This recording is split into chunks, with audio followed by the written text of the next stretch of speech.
নামাজ, সুবহানাল্লাহ, মুসলিম পরিবারে জন্মগ্রহণ করে নামাজ পড়েন না কেন?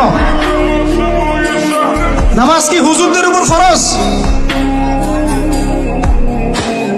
বলেন,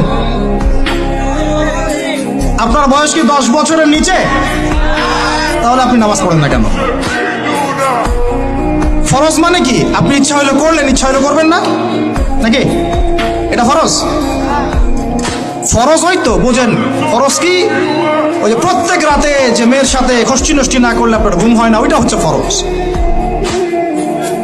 স্কুলে কলেজে গিয়ে মেয়েদের সাথে অ্যাফেয়ার্স করা, ডেটিং করা, এই পাবজি খেলা, আমাদের সবার উপর এখন ইউটিউবিং, ফেসবুকিং ফরজ। ফরজ বোঝেন, এইভাবে বোঝেন, এগুলো হচ্ছে ফরজ আপনার উপরে।